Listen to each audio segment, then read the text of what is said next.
Graças a paz a todos os irmãos que estão chegando por aí. Eu preciso que os irmãos, se puderem, fazer a gentileza de uma mensagem aí se a voz está boa. Enquanto o resto do pessoal vai entrando aí, nós estamos dando tempinho. Se vocês puderem me ajudar aí, colocando aí, o que vocês acham do volume, se eu preciso falar mais alto. Nós não temos um microfone aqui, né? Depois eu trago a câmera mais para perto. Então, você que puder dar uma saudação aí, coloque alguma coisa aí para mim saber se está bom ou não. Dentro de um minutinho aí nós vamos estar, né, iniciando aí o nosso estudo, amém?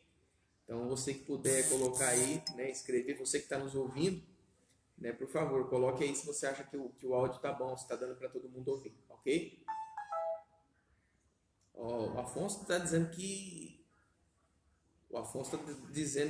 está dando para ouvir, né? O Afonso, como está um pouco longe lá em Olímpia, então acho que está bom, né? Seja bem-vindo, todos que estão chegando aí. Nós já vamos iniciar o nosso estudo aí das cartas paulinas. Nós vamos iniciar pela carta de Romanos, né? Se você tiver alguma pergunta em relação ao que nós formos falar, ao que nós vamos expor aqui, nós vamos dar uma visão panorâmica, né? Uma visão geral, né, a respeito do livro de Romanos. Então, conseguiremos expor versículo por versículo, né? Podemos fazer isso quando voltar lá na igreja, né? É maravilhoso estudar Romanos, mas nós vamos dar uma visão panorâmica para que todas as vezes que você for estudar o livro de Romanos, você possa ter mais facilidade, né, na hora que você for estudar. Vai ser muito bênção para a minha vida e para a sua vida. Amém?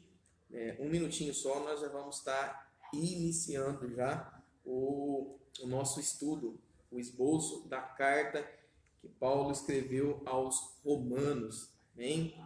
Creio que você está com a cópia, né, do esboço que nós passamos para os irmãos. Se você não tem aí, você recebeu no celular, né? Depois os irmãos estejam dando uma olhada, que lá contém parte do que nós vamos falar aqui nessa noite. Amém? Bom, acho que nós podemos começar então, né? Já são 8 horas e 2 minutos. Então nós vamos estar iniciando o nosso estudo, a carta que Paulo escreveu aos Romanos. Irmãos, primeiramente eu gostaria de falar da importância dessa carta, né? Ela é maravilhosa porque ela fala, né, do plano de Deus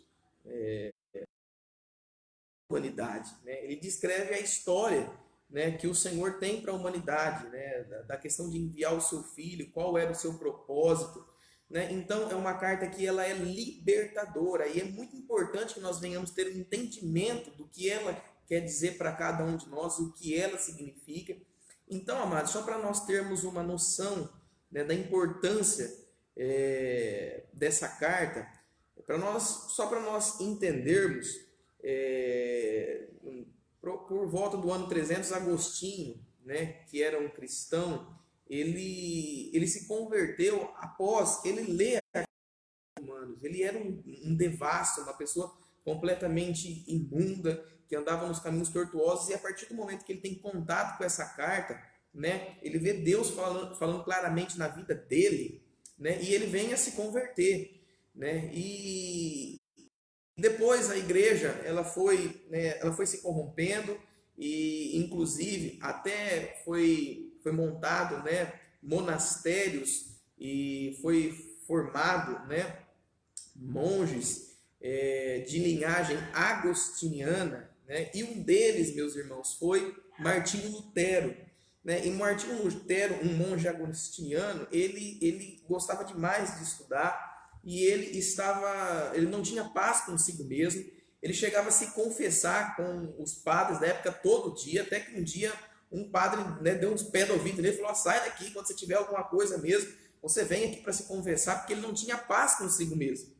E quando, amados, Martinho Lutero, ele entrou em contato com o livro de Romanos, quando ele leu Romanos, capítulo 1, versículo 16, que diz: porque eu não me envergonho do evangelho, porque ele é o poder de Deus para a salvação, tanto do judeu que nem do grego, né? Pois nele se manifesta a justiça de Deus, como está escrito: o justo viverá pela fé. E ao compreender o livro de Romanos, irmãos, Martinho Lutero, ele abre totalmente a visão dele e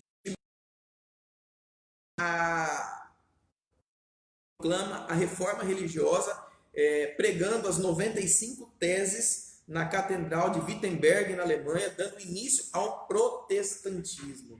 Mais adiante na história, queridos, por volta do século XVIII, né, um homem muito baixinho, assim como eu, quando ele lê o livro de Romanos, ele promove e entende, ele promove um avivamento grandioso na Inglaterra. Esse homem é chamado John Wesley, que ele vai evangelizar toda a Europa, né, instigado por esse livro, e da Europa o evangelho ele chega nos Estados Unidos, e dos Estados Unidos ele chega até nós. Então é um livro que é de suma importância que eu e você tenhamos o entendimento, e é isso que eu gostaria de compartilhar com você nesta noite. Amém?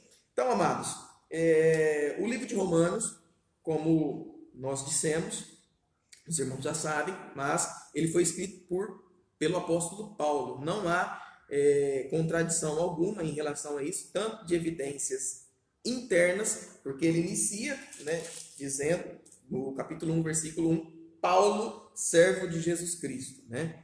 Então foi Paulo que é o autor.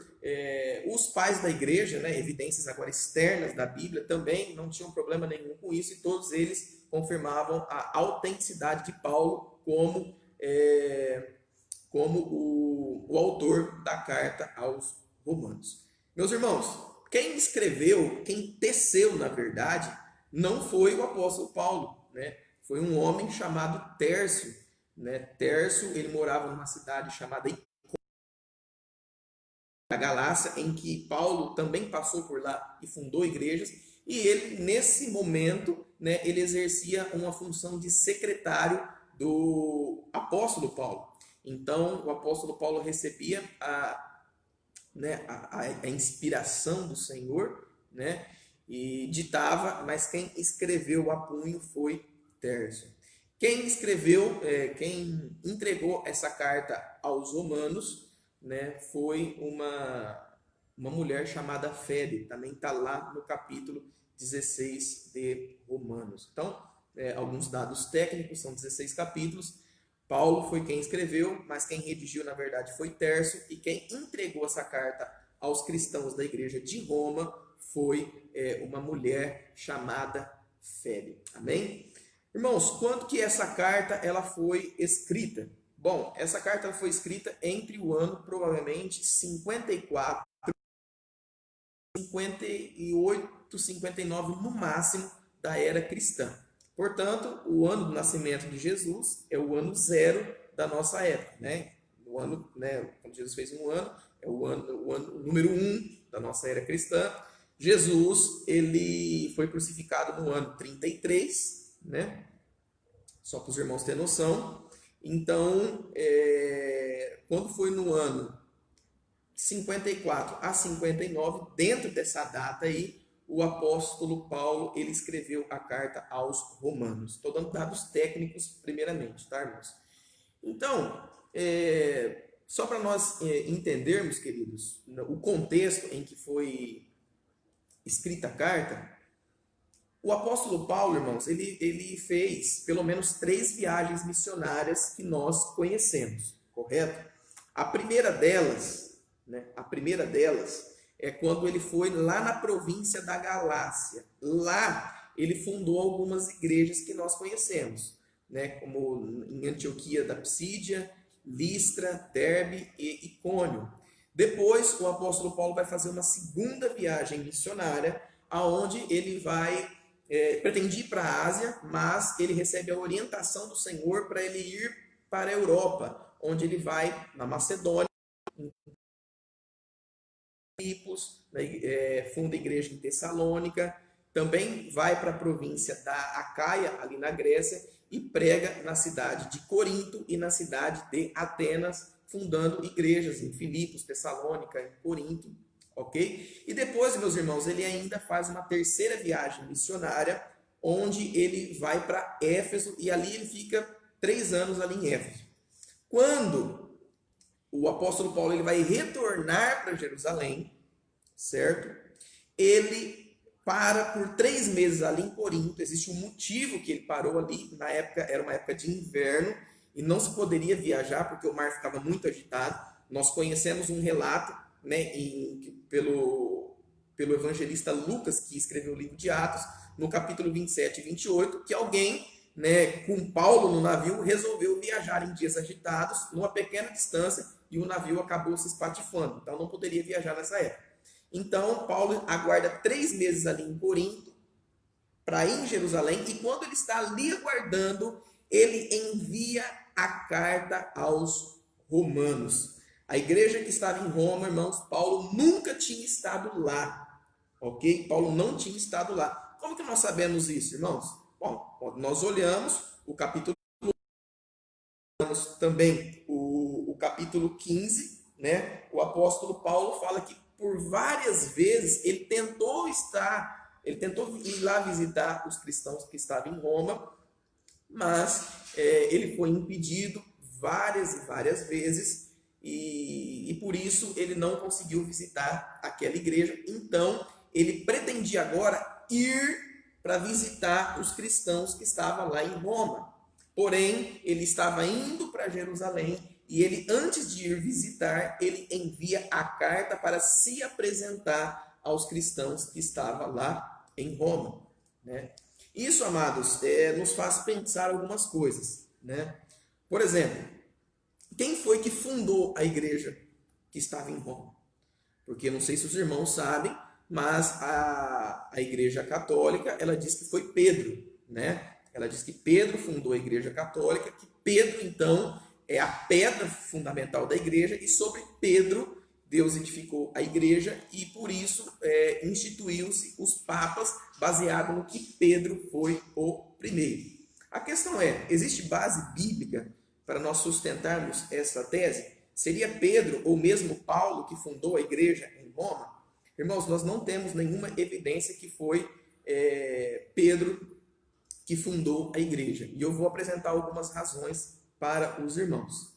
Queridos, a primeira delas é que Paulo ele envia uma carta para os romanos, que é essa que nós estamos lendo.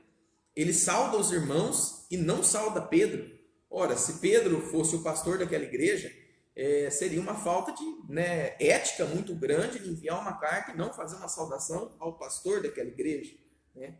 No capítulo 16 de Romanos, você vai encontrar uma lista, né, de agradecimentos que Paulo ele faz a vários e vários irmãos, né? Tem nomes maravilhosos ali, né? Aristóbulo, Rufo, né? E ele agradece a vários irmãos e ele não cita em nenhum lugar o nome de Pedro. Seria uma falta de respeito muito grande para com Pedro, né? Não citá-lo. O apóstolo Paulo também, ele está dizendo que ele gostaria de ir até Roma, ele está dizendo aos cristãos nessa carta, para repartir com ele alguns dons, né? Ora, seria uma falta de respeito ele querer ir até algum lugar para ministrar sem lá, né? Então, é no mínimo estranho isso. Então, amados, não existe nenhuma evidência que aponta para Pedro ter fundado a igreja de Roma. Muito pelo contrário, a gente vê que existe uma forçação de barra para que seja aplicada algumas doutrinas que elas não são bíblicas. Então nós ficamos com aquilo que as escrituras nos ensinam, aquilo que a palavra nos fala a respeito daquela igreja que estava situada ali em Roma. Então a pergunta é, quem teria fundado essa igreja, irmãos, que está em Roma? Né? Porque Paulo não tinha ido lá ainda, né? Não existe evidências que Pedro estava lá. Aliás, Paulo cita Pedro, né, algumas vezes em Jerusalém, a primeira vez que Paulo cita Pedro, e depois, a última vez que o nome de Pedro é citado, ele estava em Antioquia, na Síria, e nunca o seu nome é associado à cidade de Roma, né? Então, evidentemente que isso não tem sustentação bíblica. Acredita-se, né? Acredita-se, meus irmãos, que no dia de Pentecostes, estavam ali reunidos pessoas de várias nacionalidades, né? O texto de Atos capítulo 2 ele diz isso. Existiam pessoas de todos os povos ali, de todos os lugares. Então, pessoas, né, receberam ali a manifestação do Espírito Santo de Deus, foram ali convertidas, e quando suas terras, né, a sua terra natal, certamente ali eles fundaram a igreja de Roma. Paulo, ao saber, né, da igreja, ele desejava ir lá para conhecer os irmãos, né? Bom, o que mais que nós podemos falar a respeito de alguns dados técnicos dessa carta? Irmãos, o porquê, né, qual foi o propósito, né, de Paulo ele escrever essa carta aos romanos? Bom, como eu disse, ele ainda não tinha ido na igreja, certo? E existiam, amados, boatos a respeito de Paulo, de alguns que não conheciam. Então, muitas pessoas, né, que não conheciam o chamavam de mercenário, que ele estava fundando igrejas para ele receber dinheiro dessas igrejas, né? Nada diferente do que existe hoje, né, irmãos? Muitas pessoas falam mal de pastores, missionários, presbíteros, né? Muitas pessoas são caluniadas, defamadas, sem que ao menos as pessoas parem para conhecer de fato quem são esses irmãos. Não estou dizendo com isso que não tem pessoas malandras, né? Então, pessoas que não têm preocupação com o evangelho e querem apenas a gordura das ovelhas. Não estou dizendo isso. Isso existe, o mal obreiro existe. Não era o caso de Paulo, mas existia esse comentário. E Paulo, por nunca ter ido a Roma, ele escreve essa carta se apresentando para que quando ele fosse conhecer a igreja, as pessoas já soubessem quem ele era. Então, no capítulo 1, nós vamos ver uma saudação de Paulo, ele falando do seu chamado, que ele é apóstolo de Cristo, que ele foi chamado pelo Senhor, né? Meus irmãos, Paulo ele também escreve essa carta não só com o propósito de se apresentar, mas com o propósito também, ele tinha um sonho, queridos, de chegar até a Espanha, né? Se Paulo chegou ou não chegou na Espanha, nós não sabemos de fato se ele esteve ali, né? Mas o porquê que ele tinha um sonho de chegar até a Espanha? Só para os irmãos entenderem, né? O mundo naquela época era todo governado pelo Império Romano. Então, vamos supor que, né, essas mãos aqui minhas representam o mundo como um todo. Paulo, ele inicia a sua pregação do meio, ali onde era Jerusalém, para a sua direita, que era toda a parte asiática. Depois ele começa a ir para a sua parte, né, da direita, na sua parte da esquerda, onde está a Europa. E o último país, né, vamos assim dizer, o último território que se conhecia era a Península Ibérica.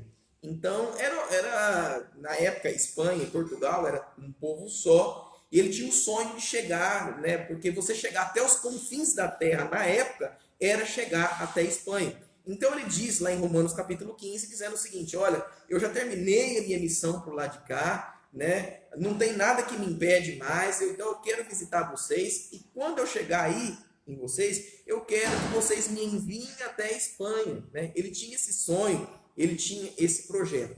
Acredita-se, irmãos, que quando Paulo chegou em Roma, ele primeiro ele ficou algum tempo preso, depois ele foi solto. Foi quando ele leva Timóteo para Éfeso, ele leva Tito para Creta, e acredita-se que ele conseguiu chegar à Espanha, depois ele foi preso novamente em Roma, e dessa segunda prisão ele não saiu mais, foi quando ele foi morto, né? Mas então ele escreve a carta porque ele também queria ser enviado para a Espanha. Então está dizendo, estou enviando essa carta já para vocês, que eu vou aí, eu quero repartir dons com vocês, eu quero que vocês orem por mim, que vocês me abençoem, eu estou me apresentando, mas eu quero que vocês me enviem à Espanha também. Era um dos objetivos dele, e por isso ele pede ajuda aos romanos. Irmãos, existia também um comentário, um converseiro, que Paulo ele não gostava dos judeus, que ele tinha uma mensagem pouco judaizante, né, que ele era o apóstolo dos gentios, aquilo tudo, e isso pegava mal para os judeus que estavam em Roma. Então, ele envia essa carta sistematizando todo o evangelho, explicando as doutrinas da graça, falando sobre a salvação, sobre a fé, sobre o pecado, sobre a justificação, certo? Então ele sistematiza isso, envia para os romanos para que eles pudessem conhecer de fato qual era o caráter da sua pregação. Então esse, irmãos, era o propósito, né? A pergunta é, como estava Roma nos dias em que Paulo pregava, né? Irmãos, Roma, na sua época, ela já era considerada a cloaca do mundo, né? Para quem não sabe o que significa a palavra cloaca, né? É o ânus, né, da galinha, né? Então, só para os irmãos terem entender, né, os historiadores dizem, eles queriam dizer o quê? Que Roma ela era o esgoto do mundo. Tudo quanto é tipo de lixo moral acontecia ali naquele lugar, né? Então o pecado ali reinava. Era uma cidade completamente podre, né? Já na época, irmãos, já na época dos dias de Paulo, acredita-se que aquela cidade ela tinha entre 1 milhão e 1,5 milhão de habitantes. Portanto, era uma cidade muito grande, né? E ali surge essa igreja, né? A igreja ali em Roma. E essa igreja, irmãos, ela era composta tanto de judeus quanto de gentios. Né? Para quem, né, não sabe, irmãos, judeus é todos aqueles que descendem de Abraão. E quem seriam os gentios? Bom, gentios é todos aqueles que não descendem de Abraão. Por exemplo, eu e você, né? Nós descendemos de Abraão? Não. Então nós somos gentios, correto? Então, quando a Bíblia refere judeus e gentios, está falando do povo que era da linhagem de Abraão, que são judeus, e daqueles que não eram. Todos aqueles que não são considerados gentios, ok? Então, meus irmãos, a igreja ali, ela era composta tanto de judeus quanto de gentios, porque Roma era uma cidade cosmopolita, né? Existiam povos de todos os lugares que ali moravam. Seria igual São Paulo hoje, né? São Paulo hoje não tem chineses que moram em São Paulo, japoneses, tem um bairro lá de italianos, um bairro de espanhóis, né? Então Roma era assim, né? Era uma cidade que tinha, né, vários povos étnicos que habitavam ali, e um desses povos eram os judeus, e esses judeus também faziam parte da igreja de Roma. Então tinha tanto gentios quanto judeus naquela igreja de Roma. Portanto, amados, era comum que ali existia algum tipo de brigas por questões doutrinárias, e nessa carta Paulo vai resolver e vai tentar acabar, desmistificar muitas coisas e promover a unidade entre os judeus e os gentios dentro da igreja de Roma. Mas, naqueles dias, como eu disse para os irmãos, a degradação moral da cidade era terrível. Só para os irmãos terem uma noção, nos dias de Jesus, o imperador romano era Tibério César. Depois subiu ao poder um homem chamado Calígula. Depois o imperador foi Cláudio. E depois foi Nero. Mas, irmãos, segundo a história, nos diz que todos ali em Roma, todos eles eram homossexuais, a não ser Cláudio. O restante, todos eles se deitavam com homem, com mulher. Cláudio era o único que não era homossexual, porém a mulher dele era prostituta, né? Só para os irmãos terem uma noção, a degradação que era ali. Era um lugar extremamente complicado. Por ser um lugar assim, Paulo tinha muita curiosidade de conhecer, saber da formação dessa igreja, amém? Então, amados, isso, né, que nós acabamos de falar agora diz respeito à parte introdutória, né, alguns dados técnicos, históricos e culturais em que foi escrita a carta de Paulo. Amém? Agora vamos lá, irmãos, para nós darmos uma visão panorâmica dos capítulos. O que de fato, né, essa carta trata, né? Quais são os assuntos e qual que é a mensagem central? Meus irmãos, a mensagem central da carta, né, está lá em Romanos, capítulo 1, o versículo 16 e o 17, que ele diz: pois não me envergonho do evangelho, porque é o poder de Deus para a salvação de todo aquele que crê. Primeiro do judeu e também do grego. Visto que a justiça de Deus se revela no evangelho de fé em fé. Como está escrito, o justo viverá pela fé. Amém? Então, irmãos, essa é a mensagem central da carta.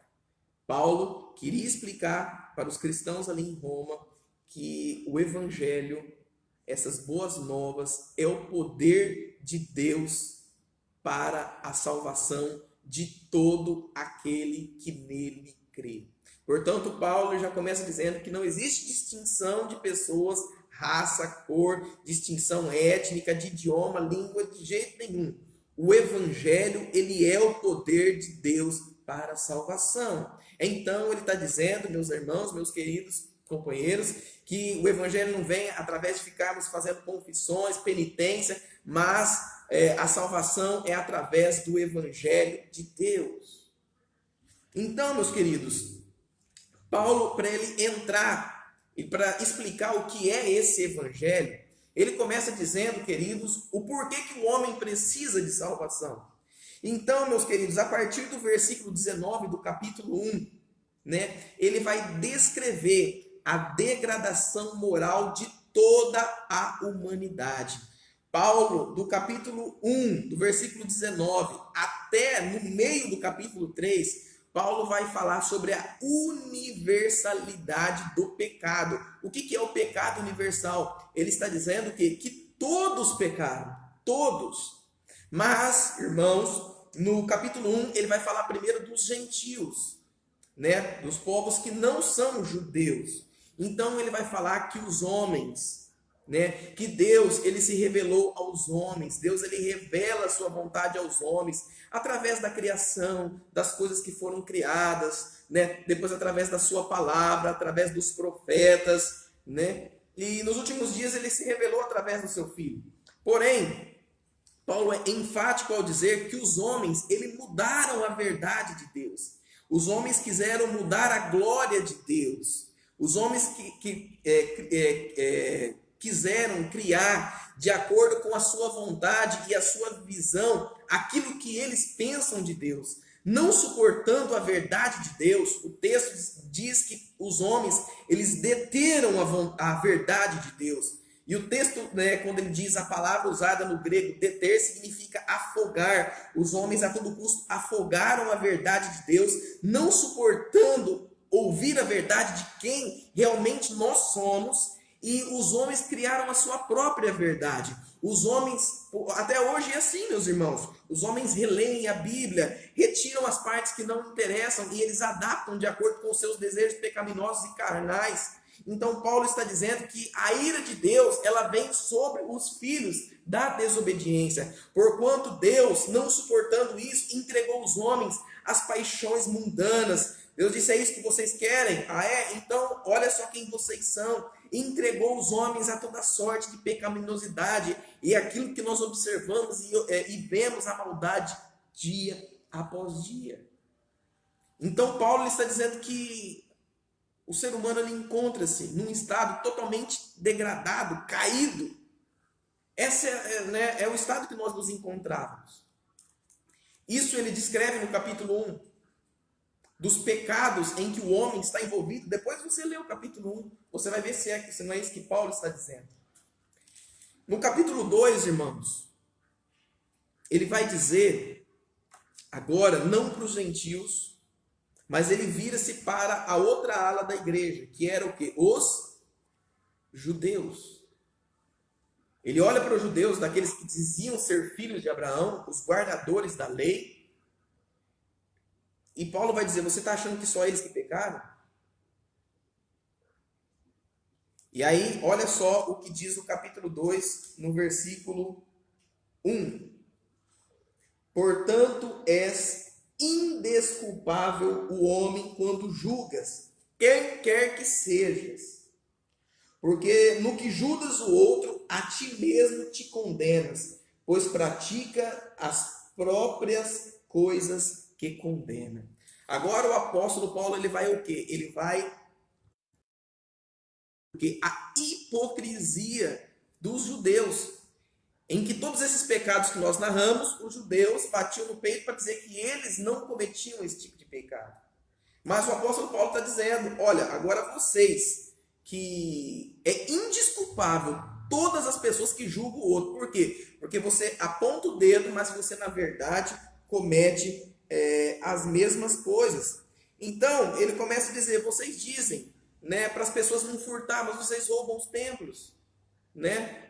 Vocês dizem que para não fazer ídolos, mas você tem ídolos no coração de vocês, né? Então, o apóstolo Paulo diz que aquilo que eles julgavam, eles também seriam condenados porque praticavam as mesmas coisas. Então ele diz, é indesculpável o homem que julga o outro. Por quê? Porque ele aponta, ele denuncia o pecado do outro que ele mesmo está o quê? Cometendo. Então, meus irmãos, ele diz o que para essas pessoas que julgam? Que eles são o quê? Que são mestres de crianças. Ou seja, não sabem nem o que estão ensinando. Vocês ensinam que não deve furtar, vocês furtam. Vocês muitas das vezes dizem, olha, vocês não podem adulterar. Era isso que os judeus diziam, mas eles tinham uma fábrica. Eles tinham um prostíbulo dentro das suas mentes. Qual que é a conclusão que o apóstolo Paulo chega, então, depois do capítulo 1 e do capítulo 2 de Romanos, irmãos? Nós vamos observar que essa conclusão, ele chega lá no capítulo 3, no versículo 23. A conclusão é a seguinte, meus irmãos. Aquele versículo que a gente tanto conhece. Pois todos pecaram e destituídos, o quê? Estão da glória de Deus. Todos pecaram e carecem da glória de Deus. Então, por que esse versículo está inserido aí, meus irmãos? Porque no capítulo 1, ele falou do pecado dos gentios. No capítulo 2, falou do pecado dos judeus. E qual é a conclusão que ele chegou? Todos pecaram. E destituídos estão da glória de Deus. Todos pecaram. Então, irmãos, se nós pudermos dividirmos o livro de Romanos, né? Essa primeira divisão, você quer anotar aí, né, no meio do capítulo 1, né, porque no início, os primeiros 15 versículos, ele está lhe dando a sua saudação, mas do capítulo 1 até o 3, ele vai falar o quê? Da universalidade do pecado. Todos pecaram. É isso que ele está nos ensinando, né? Então, até agora, o apóstolo Paulo, ele, na carta aos Romanos, ele está dizendo o quê para os homens? Todos pecaram. Todos. Não há distinção. Todos estão no mesmo barco, no mesmo posicionamento. Amém? No versículo 21 do capítulo 3, ele diz, mas agora se manifestou o quê? A justiça de Deus, testemunhada pela lei e pelos profetas. Né? Então, o apóstolo Paulo está dizendo assim, olha, agora se manifestou o quê? A justiça de Deus.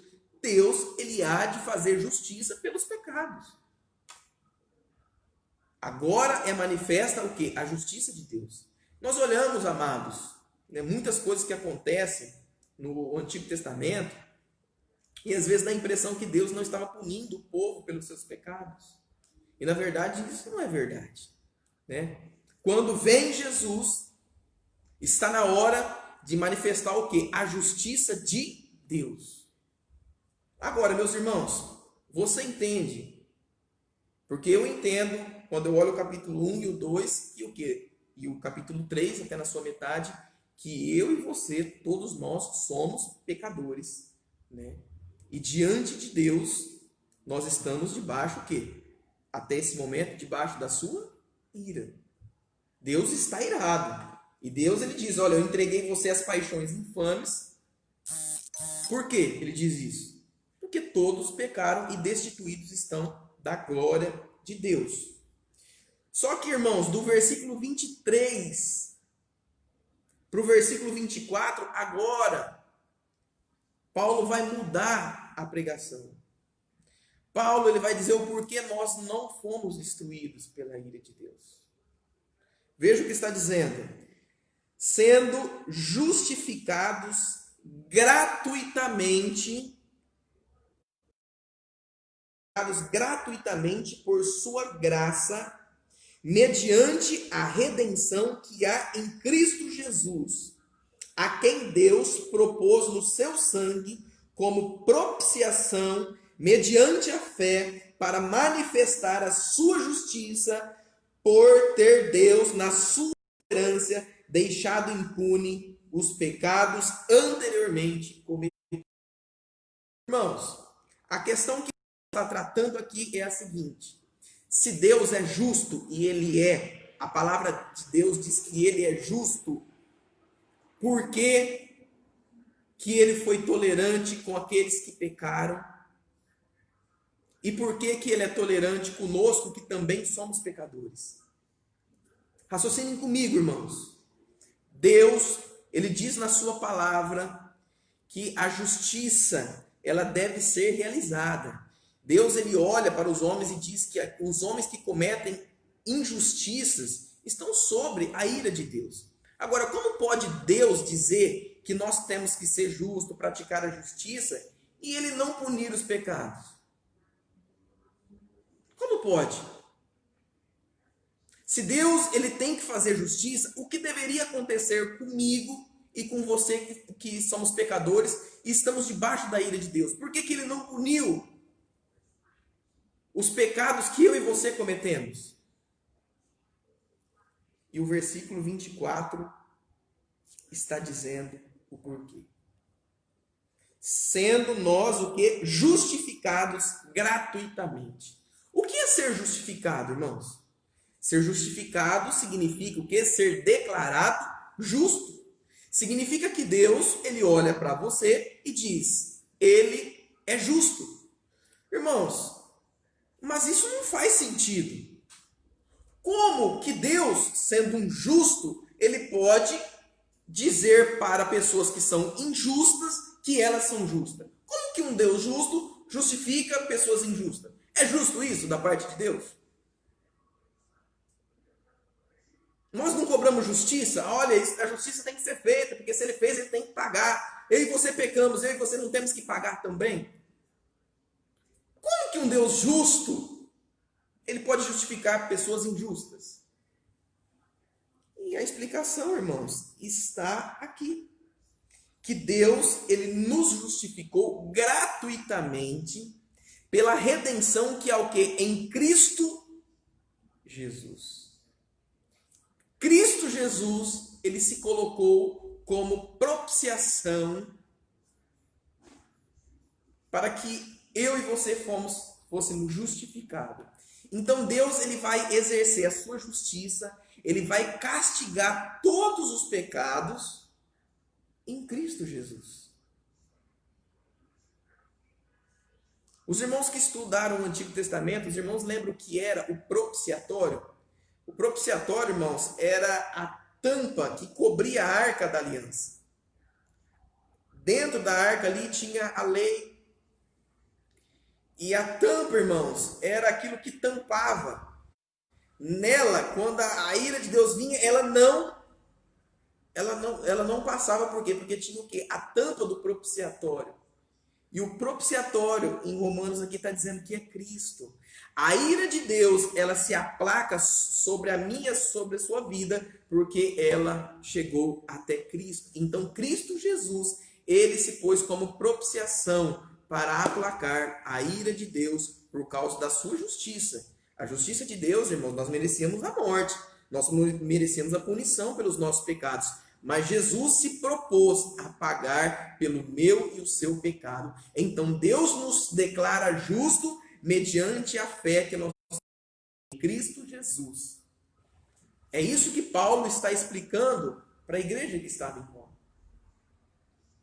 Ele está dizendo que apesar de nós sermos pecadores, Deus justifica os nossos pecados.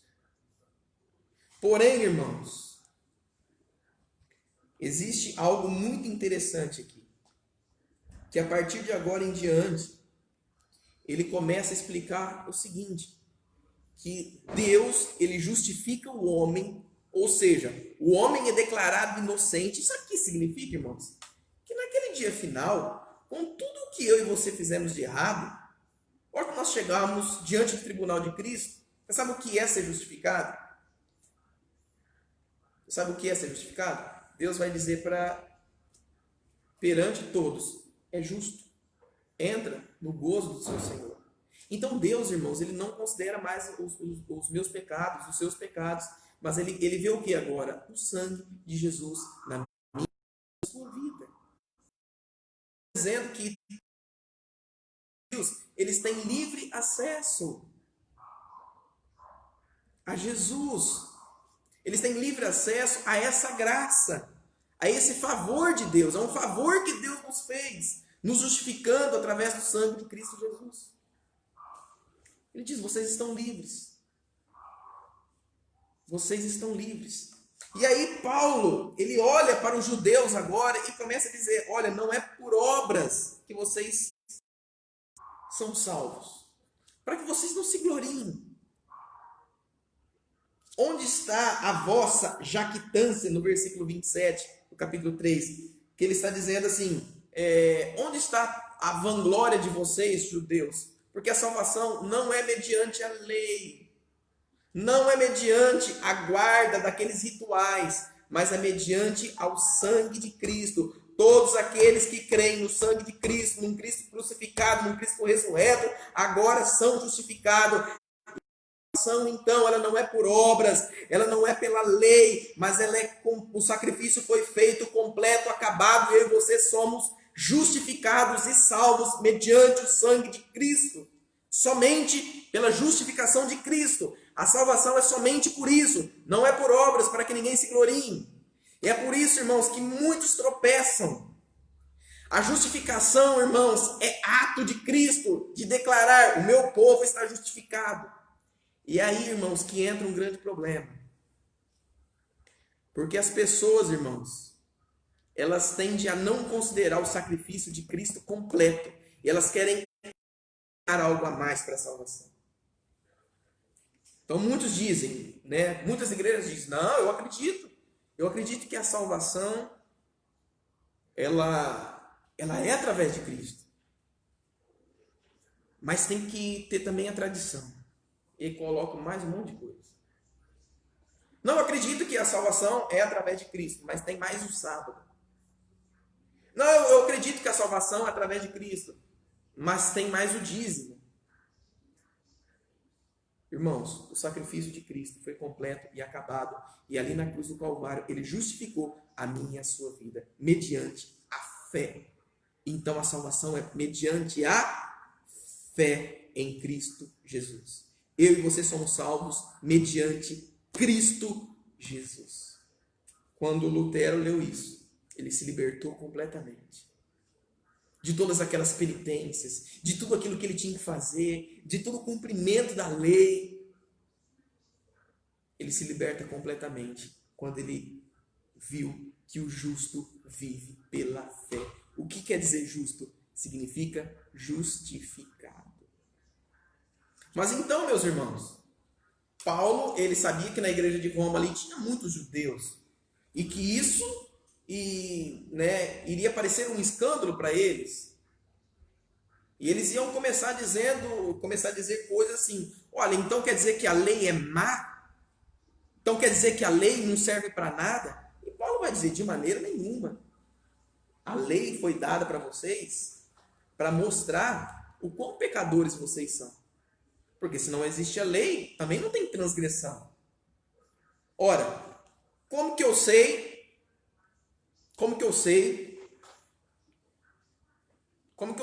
que é errado, né? Vamos falar num termo hoje.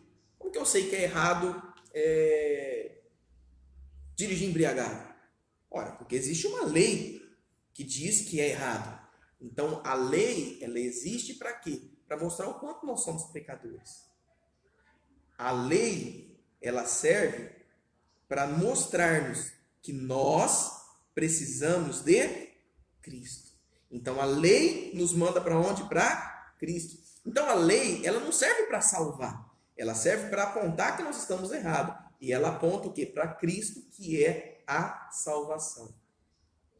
Então, amados, no capítulo 4, né, os judeus, eles, né, Paulo já antecipando uma pergunta que eles poderiam fazer, eles poderiam perguntar o seguinte para Paulo: mas e Abraão? Como é que Abraão foi salvo? Porque eles acreditavam o quê? Que Deus chamou Abraão porque Abraão guardou tudo certinho, fazia tudo certinho, né? E Abraão guardou a lei. E aí você deve estar perguntando: ora, mas Moisés veio 400 anos depois de Abraão. Como que Abraão poderia ter guardado a lei? Na verdade, os judeus acreditavam que Deus havia aparecido para Abraão e ter dado uma revelação secreta para ele. E ele guardou tudo certinho. Por isso que Abraão foi salvo. Onde está escrito isso, meus irmãos? Em lugar nenhum. Isso era algo que eles acreditavam.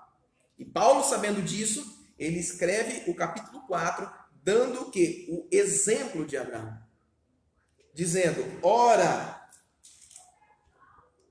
creu Abraão em Deus, e isso foi-lhe imputado como justiça.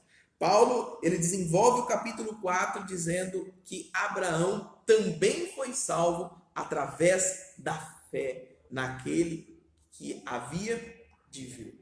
Então, Abraão também não foi salvo por obras. Abraão, ele foi salvo o quê? Pela fé. Deus, ele faz uma chamada a Abraão. Todos conhecem a história, né, irmãos? Deus, ele faz uma chamada a Abraão. Diz: sai da tua terra, sai da tua parentela e vai para a terra, para o lugar em que eu te mostrarei. E Abraão, o que ele faz, meus irmãos? Ele sai. Né? Então, creu na palavra de Deus, Abraão, e saiu. E foi cumprir aquilo que Deus tinha falado a Abraão. O que torna muito interessante, irmãos, é que o tempo começa a passar e Abraão começa a coçar a cabeça, porque Deus faz promessa de filhos, faz promessa para descendência. E em um determinado momento ele conversa com Deus.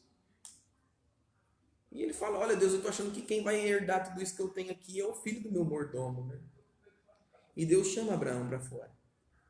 E ele fala assim: você está vendo essas estrelas? Será que tu podes contar? Essa será a tua descendência. E a Bíblia diz que Abraão, ele creu nisso, que ele dado como justiça. E Deus diz para ele: da tua descendência, dela será bendita todas as famílias na terra. A pergunta que não quer calar, irmãos: que descendência seria bendita todas as famílias da terra? Será que você está entendendo para quem a palavra de Deus já estava apontando? Deus já estava apontando que o descendente que Deus estava dizendo era Jesus Cristo. É em Cristo que são benditas todas as famílias da terra. No capítulo 5, então, meus irmãos, agora Paulo ele começa a falar o quê? De quais são os efeitos que a justificação ela começa a promover na minha e na sua vida. Quais são os frutos da justificação? Então você pode ler aí o capítulo 5 que diz o quê? Justificado, pois, mediante a fé, temos o quê? Então, paz para com Deus. Por meio de quem? De Jesus. Agora nós temos livre acesso a essa graça a qual nós estamos firmes e nos gloriamos na glória de Deus. Então, olha aqui comigo, meus irmãos. Essa graça de Deus, essa justificação, ela começa o quê? Ela começa a provocar o quê? Alguns frutos na vida do crente, na vida daquele que foi justificado. E uma das consequências da justificação é o quê? A paz para com Deus. Ora, se no capítulo 1, no 2 e até meados do 3, nós aprendemos que nós estávamos separados de Deus, que nós estávamos em guerra com Deus, porque Deus ele tem uma guerra contra o pecado. Quando Deus nos declara justo através do sacrifício de Cristo, agora nós temos o que então? Reconciliação para com Deus. Então, a primeira coisa é que nós temos paz para com Ele. Nós estamos justificados. Então nós temos paz para com o Senhor. Você que aceitou a Cristo, saiba que você fez as pazes com Deus. E agora, queridos, não somente isso, Mas também, amados, o texto está dizendo que nós temos livre acesso ao Pai. Através de Cristo. E não somente isso, irmãos. Mas essa justificação, ela produz frutos. Que ela nos prepara para nós passarmos por algumas adversidades na vida. Então, meus irmãos, você consegue observar, né, que no capítulo 5, o apóstolo Paulo diz que, e não somente nisso, mas também nos gloriamos do quê? Esse gloriar significa alegrar, nesse contexto que está aqui. Nós nos alegramos também nas tribulações, sabendo que as tribulações produzem o quê? Perseverança, e a perseverança produz experiência, e a experiência produz o quê? A esperança, e a esperança ela não confunde porquanto o amor de Deus está derramado em nossos corações. Irmãos, quem em sã consciência consegue se alegrar nas tribulações? Você consegue? Em sã consciência, alguém consegue se alegrar quando está passando por prova? Se alegrar quando está passando por dificuldade? Mas, irmãos, o apóstolo Paulo está dizendo que o justificado, um dos frutos da justificação, é que nós conseguimos ter esperança em meio a esse tipo de problema. Olha só, vamos dar um exemplo daquilo que nós estamos vivendo hoje. Está todo mundo, né, de sorriso face a face com a pandemia dessa? Não, irmãos, é lógico que ninguém está. Mas eu e você, nós temos contentamento. Por quê? Porque nós temos esperança naquilo que há de acontecer. Nós sabemos perfeitamente qual será o fim de tudo isso. Nós sabemos, meus irmãos, que se essa pandemia não terminar, significa que Cristo está para vir buscar a sua igreja. Isso é a esperança, isso é o fruto da justificação. É isso que Paulo está dizendo. Como um dos frutos, nós temos paz para com Deus, nós temos livre acesso ao trono do Pai agora, é fruto da justificação, e nós também nos gloriamos, nós conseguimos vislumbrar até nas tribulações uma esperança de fé, uma esperança de restauração, uma esperança de salvação, mesmo através das tribulações, porque nós somos justificados. Então, os capítulos que seguem, irmãos, Paulo está falando da justificação. O capítulo 5 ele vai terminar, né? O capítulo 5 ele vai terminar, né, dizendo, né, a respeito de como o pecado entrou no mundo. Né? Então vai falar do primeiro Adão, né? Que Adão pecou, como ele era o capitão da toda a raça humana, todos pecaram também. Depois ele vai falar do último Adão, que é Jesus. E ele vai dizer o seguinte, olha, assim como o pecado, né? Adão pecou e o pecado passou a todos os homens, e pelo pecado passou a reinar a morte a todos os homens, porque todos pecaram, agora, através do último Adão, que é Cristo, através da justiça de um, Cristo, todos foram feitos justos. Pois onde abundou o pecado, superabundou a graça de Deus. Então, o texto está dizendo, olha, assim como através de um homem todos pecaram, através também da justiça de um, que é Cristo, todos foram feitos justos. Porque onde abundou o pecado, superabundou a graça. Amém? Então, isso é o capítulo 5. Ele está explicando isso. Assim como todos morrem por causa do pecado, nós que temos a justificação de Cristo, também viveremos eternamente para com Ele. Mas, irmãos, a respeito desse versículo, onde abundou o pecado, superabundou a graça, onde abundou o pecado, superabundou a graça, Paulo, no capítulo 6, como Paulo era um ótimo, irmãos, era um ótimo professor, um ótimo teólogo, ele já sabia que iria surgir algumas perguntas lá na igreja de Roma, quando eles começassem a ler a carta. Assim como surgem algumas perguntas quando eu e você começamos a ler isso também. E aí Paulo, ele faz uma pergunta para, em seguida, dar a resposta. Então ele diz, no capítulo 6, versículo 1, que diremos, pois? Permaneceremos no pecado para que a graça seja mais abundante? O que Paulo estava querendo dizer? Alguém poderia levantar a mãozinha lá e dizer o seguinte, olha, bom, se a salvação é através da graça, né, e nós somos justificados, olha, então quer dizer que nós podemos sair pecando, nós podemos fazer aquilo que nós bem entendermos, aquilo que nós bem quisermos, é isso? Afinal de contas, a salvação não é pela lei. A salvação não é através de nós guardarmos os mandamentos. Olha, se é através da graça, então vamos sair pecando para que a graça de Deus mais abunde em nossas vidas. Não é isso que você está dizendo, Senhor apóstolo Paulo? Então Paulo vai dizer o seguinte: de modo algum, porque vocês que foram batizados em Cristo ignoram que vocês também foram batizados na sua morte. O que Paulo estava dizendo? Ora, aqueles que foram justificados para uma nova vida, ela só pode acontecer se para isso você morrer. Então Paulo, no capítulo 6, está dizendo: vocês estão mortos. O crente, ele tem que andar com um atestado de óbito no bolso para o velho homem. Então Paulo está dizendo: como é que vocês podem pecar se vocês morreram para o pecado? Então, meus irmãos, a partir do capítulo 6, ele começa a dizer que um dos efeitos da justificação é que nós somos livres o quê? Do domínio do pecado. Nós passamos agora a viver o quê? Em novidade de vida. É um dos efeitos da justificação em nós. Vivermos o quê? Em novidade de vida. Então, se o nosso pensamento é o seguinte: ora, eu vou viver em pecado então o que Paulo está dizendo é que nós não fomos crucificados com Cristo. Nós não depositamos a nossa fé de fato nele.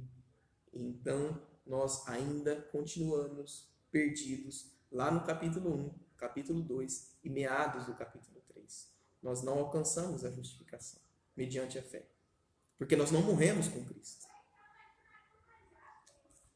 Paulo está dizendo o seguinte: que nós, que somos justificados, agora nós temos que viver o quê? Mortos pelo pecado, para o pecado. Porque Cristo morreu ali na cruz do Calvário, sepultando ali os pecados. E o que isso quer dizer, irmãos? Que nós não vamos pecar nunca mais? Não. Mas, observe algumas coisas. O pecado na vida do crente, ele tem que ser o quê? Um acidente. Por quê? Porque nós estamos livres do poder do pecado. Um dos efeitos da justificação é isso. Nós estamos livres o quê? Do poder dele, do pecado. Então, meus irmãos, imagine, vamos comparar isso a um veículo, né? A um carro. Um carro, ele anda aí a 3.000 quilômetros e de repente estoura um pneu. É normal isso? Evidentemente que é normal. Um carro andar 3.000 quilômetros e estourar um pneu é uma coisa completamente normal. Mas agora um carro anda 50 metros e estoura um pneu. Depois ele anda mais 50 metros, estoura outro pneu. Depois anda mais 50 e estoura um pneu. Alguma coisa está errada ali.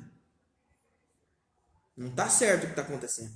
Isso, amados, é ser livre do poder do pecado.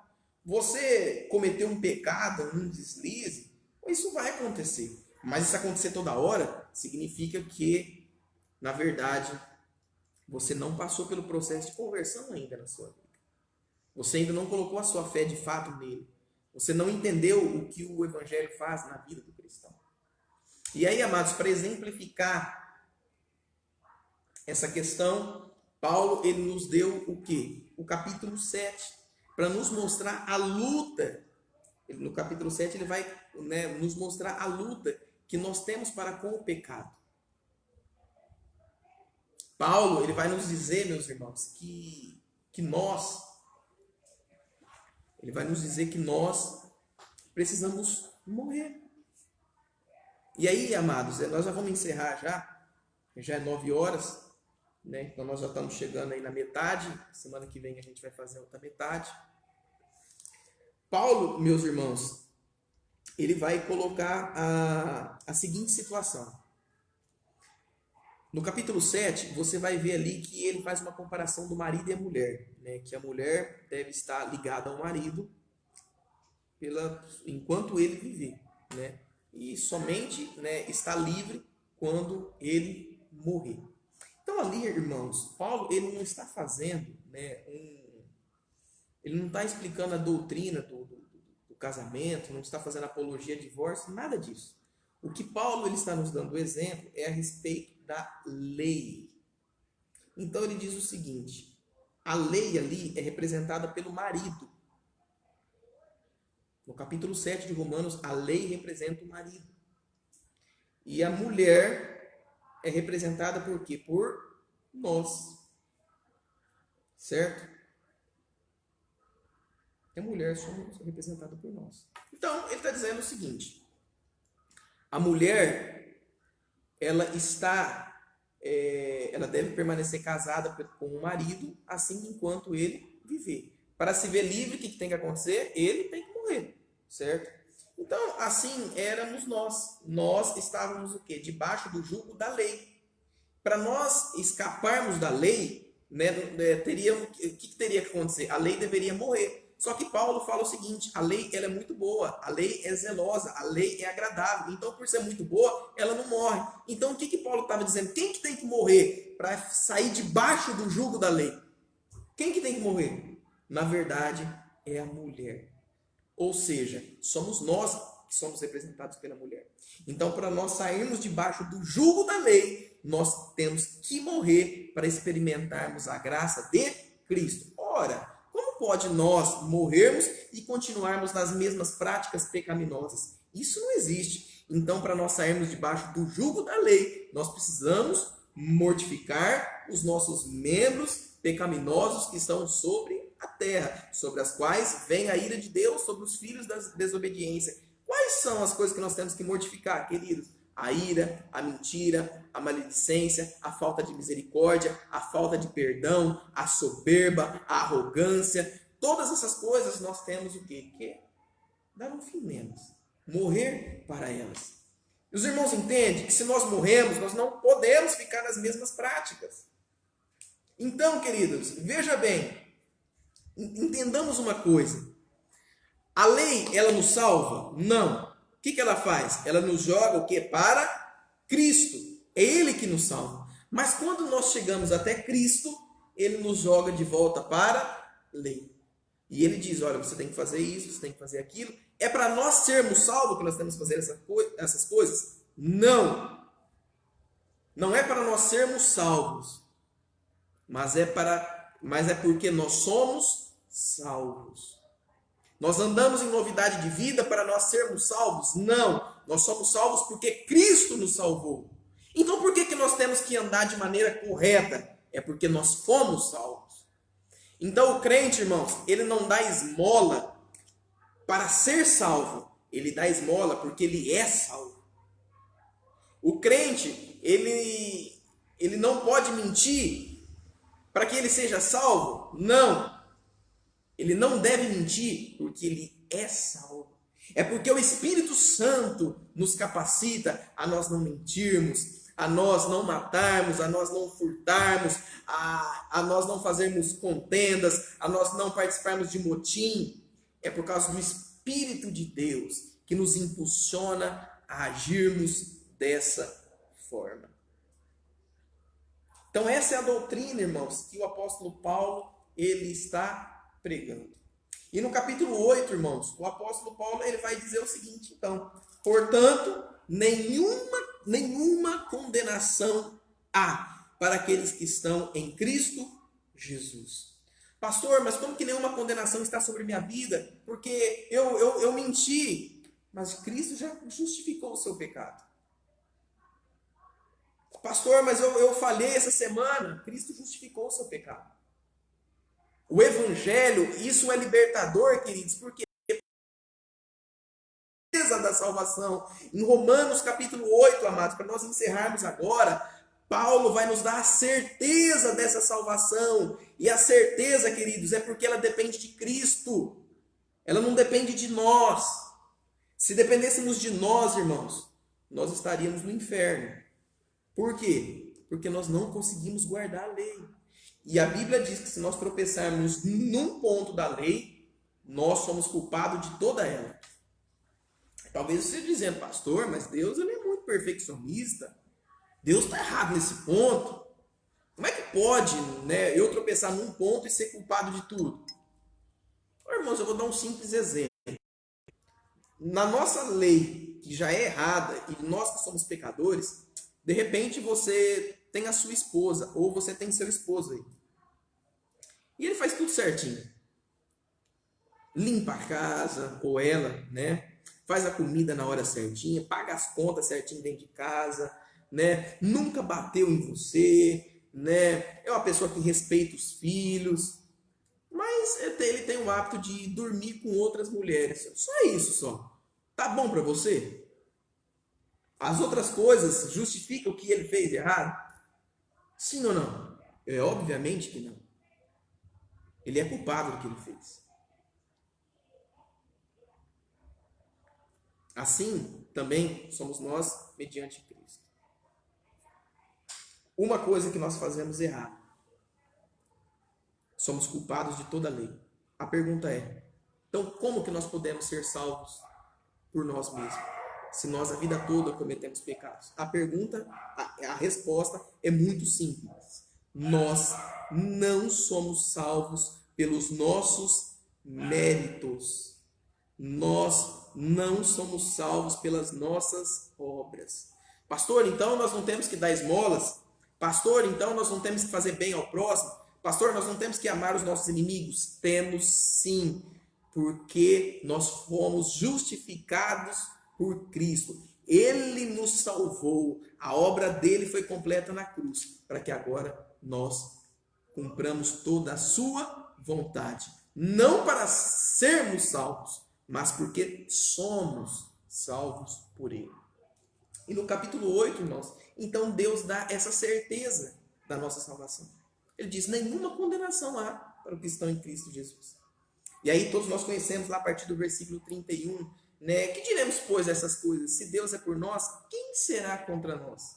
Aí ele vai explicar a base da salvação, aquele que, né, não poupou nem o seu filho, antes entregou por amor a vós, não dará para vocês todas essas coisas?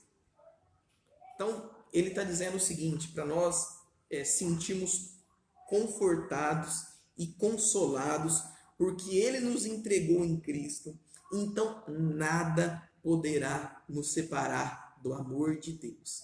Nem a morte, nem a vida, nem as angústias, nem as tribulações, nem a fome, nem a miséria, nem as guerras, nada poderá nos separar do amor de Deus, porque é Cristo que é a base da nossa salvação e a base da nossa fé.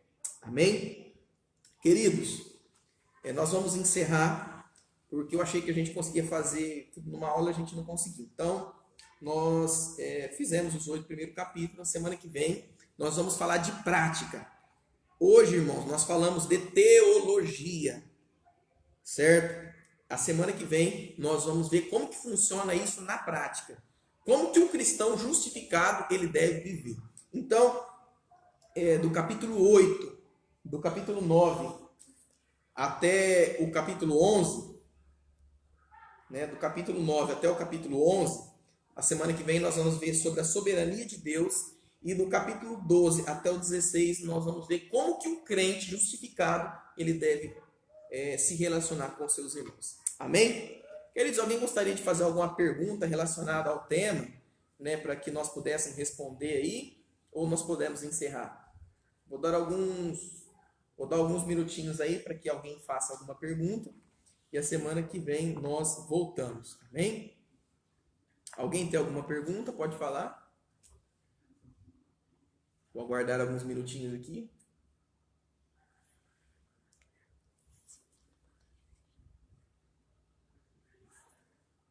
Eu gostaria de agradecer, né? Não poderia deixar de agradecer a todos vocês que estão nos acompanhando. Eu creio que, como eu disse, vai ser muito edificante. Nós vamos aprender muito da palavra de Deus. Essa só é a primeira aula. Nós falamos da teologia paulina, né? A mensagem ali de salvação. Mas semana que vem nós vamos falar de algo bem mais prático, né? Que são os últimos capítulos, né? Então eu gostaria de saber se alguém tem alguma pergunta. Se não, nós vamos encerrar. Bom, acredito que então todos tenham entendido, né? Então, nós vamos encerrar. Eu quero agradecer de coração a todos vocês que nos acompanhou, mesmo em meio a essa pandemia aí, tirando um tempo para que nós venhamos a estudar juntos a palavra de Deus. Que Deus possa abençoar grandemente a vossas vidas, vossas famílias. Se você não leu o livro de Romanos ainda, leia, queridos. Leia para que você possa entender tudo aquilo que nós estudamos aqui. Eu tenho certeza que agora, a hora que você pegar para estudar, a hora que você ler o capítulo 1, a hora está falando do pecado dos gentios, no 2, está falando do pecado dos judeus, no 3, está falando que todos pecaram, e a partir do 3, Deus começa a desenvolver o quê? A solução para o nosso pecado. Então você vê, ele vai falar sobre o que é a justificação no capítulo 3, no capítulo 4, no 5, falando dos efeitos da justificação. No 6 vai falar sobre nós vivermos em novidade de vida. No 7 vai falar sobre a morte que nós temos que ter para que nós venhamos a desfrutar dessa graça, da nossa libertação do poder do pecado. Né? No capítulo 8 vai nos dar essa base da nossa salvação, que é Cristo, e portanto nos dá a segurança da nossa salvação. Amém? E a semana que vem nós vamos ver do capítulo 9 ao 11, que fala sobre a soberania de Deus sobre o seu povo, e do capítulo 12 ao 16, em que nós vamos falar de uma vida, da vida prática. Amém? Eu quero agradecer a todos vocês que participou conosco aí. Deus abençoe grandemente a sua vida, a sua família. Não vou citar todos os nomes aqui, mas, irmão, nós estamos juntos para aquilo que vocês precisarem. Se você ler o livro e você tiver alguma dúvida, irmãos, anotem que a semana que vem nós respondemos. Você tem meu celular. Fala, pastor, não entendi esse ponto. O senhor poderia me explicar? Manda para mim no WhatsApp. Você tem meu telefone e nós vamos estar juntos desenvolvendo isso. Nosso objetivo é ter uma igreja forte, ter uma igreja fortalecida. Uma igreja, irmãos, que não escuta asneira na rua e não sabe como responder, Talvez você já passou por essa situação, Alguém te diz o seguinte: olha, mas se Deus voltar agora, e a pessoa deve viver uma vida inteira, queridos. Olha, eu vivi uma vida inteira ali, fazendo tudo certo. Aí eu fiquei bravo com alguém e eu morri, eu fui para o inferno.